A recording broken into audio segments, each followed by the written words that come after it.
Hello guys, ഇന്നത്തെ ക്ലാസ്സിനായിട്ട് ഞാൻ നേരെ പോകുന്ന എൻ്റെ കൂട്ടുകാരൻ്റെ വീട്ടിലേക്കാണ് ഗൈസ്. ഉച്ചയ്ക്ക് ഏതായിരുന്നു ഒടുക്കത്തെ ചൂടായിരുന്നു. അപ്പോൾ ചൂട് മാറ്റാനായിട്ട് ഞാൻ ഇവിടുന്ന് ഒരു സർബത്ത് കുടിച്ചു. ഇവിടുത്തെ സർബത്ത് അടിപൊളി ടേസ്റ്റ് ആണ് ഗൈസ്. കൊച്ചുകാർക്ക് ഓൾമോസ്റ്റ് ഈ കട എല്ലാവർക്കും അറിയാൻ പറ്റും ഗൈസ്. പച്ചാളത്താണ് ഈ കട ഓൾറെഡി ഫേമസ് ആണ്. കുറേ ന്യൂസ് പേപ്പറിൽ ഇവരുടെ ഇതൊക്കെ വന്നിട്ടുണ്ട്. അങ്ങനെ ഒടുക്കത്തെ ചൂടിനോട് ചില്ലിട്ട് സർബത്ത് കുടിച്ച് തോപ്പിച്ച് ഞാൻ നേരെ എൻ്റെ വീട്ടിലേക്ക് എത്തി ഗൈസ്. ക്യാമറ വൃത്തിയായിട്ട് അങ്ങളിരിക്കുന്ന എന്നെ കാണാൻ പറ്റണമെന്ന് തോന്നുന്നു. ഇതാണ് ഗൈസ് അവൻ്റെ വീട്. ഫുള്ള് മരങ്ങളും പച്ചപ്പ് നിറഞ്ഞ പരിസ്ഥിതി രമണീയത നിറഞ്ഞൊരു വീടാണ് ഗൈസ്. അങ്ങനെ പറമ്പിൽ കൂടി ഞാൻ വെറുതെ നടന്നപ്പോഴാണ് മരത്തിൽ ഫുള്ള് ജാമ്പയ്ക്ക് കിടക്കാൻ കുറേ അടിയിലും വീണടക്കുന്നുണ്ട്. അപ്പോൾ തന്നെ കയ്യെത്താതെ കൊടുത്ത് രണ്ട് ജാമ്പയ്ക്ക് പൊട്ടിച്ച് ഞാൻ തിന്നു നോക്കി ഗൈസ്. കുറേ നാളെ ഈ ജാമ്പയ്ക്ക് കഴിച്ചു. പണ്ട് ചെറുപ്പത്തിൽ മമ്മിയുടെ വീട്ടിൽ നിന്ന് ഞാൻ കഴിച്ചു നോക്കിയ പുടുക്കത്തെ ടേസ്റ്റ്, നല്ല മധുരമുണ്ട്. അവന്റെ അമ്മ ഭയങ്കര ക്രിയേറ്റീവ് ആണ് ഗൈസ്. കാരണം ചെടിച്ചട്ടിക്കെല്ലാം പല പല ഡിസൈനും പല പല കളറും നല്ല രസമുണ്ട് ചെടിച്ചട്ടിയൊക്കെ കാണാൻ. അവന്റെ വീടാണെങ്കിൽ സ്വന്തം വീടാന്ന് വിചാരിച്ച് നമ്മൾ അവിടുത്തെ സാധനങ്ങളൊക്കെ എടുത്ത് സ്വന്തം സാധനങ്ങൾ പോലെ അങ്ങ് ഉപയോഗിക്കുക ഗൈസ്. അതാണല്ലോ എൻ്റെ ഒരു നാട്ടുകടപ്പ്.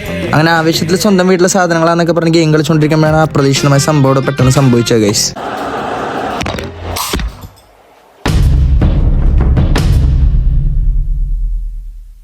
ഞാൻ പോട്ടെ.